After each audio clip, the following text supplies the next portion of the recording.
Welcome everybody from Rob and myself to the first week of the Six Nations campaign and to my first media presentation, briefing.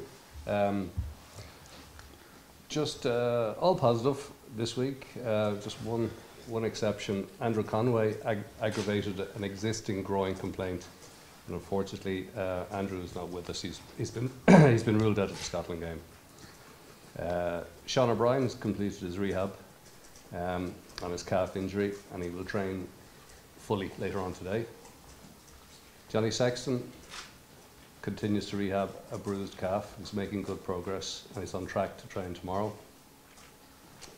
Keith Earle's training load has been managed last week and he will train fully this week.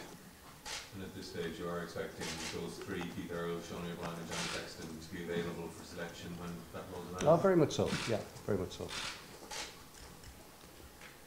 Well, that's a boost, isn't it, to have Johnny, because there has been concerns over his fitness, that if he is indeed fit to face Scotland. Obviously, been in Leinster, we've been in the thick of it, the ins and outs of it.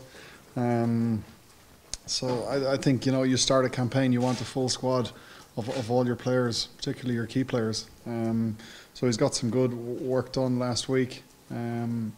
And as Paul says, now he'll try and ramp it up and get a full day in tomorrow. Or is there a bit of uncertainty there though, and you know, if it is around number 10, how does that affect the rest of you guys? Yeah, well, like, I think, you know, we're all so used to it now that on a weekly basis, more often than not, you've got one person coming in and out, that someone picks up a niggle or they're not quite fully fit and a coach doesn't risk them. So I think the way Test Rugby is going now, it's part of the course.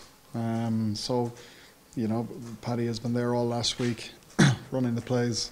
You know, so he's more than equipped, and he's, you know, got the week head start. Just on the game itself, Scotland's been talked up as the best Scotland squad in a generation, possibly since your time of playing. What was your assessment? Oh, I'd agree. Like, anybody who looks further than Scotland really is not being realistic. I think this Scotland team is very good, really, really good, and we're going to have our hands full, there's no doubt. I think they've improved greatly. You know, that they're not the one-off team that they used to be. You know, they maybe put in one or two big performances. I think they were very unlucky not to beat Australia in November. Kieran Dranny snuck through a gap late in the game, and, you know, if it wasn't for a superb piece of skill from him, they would have won that.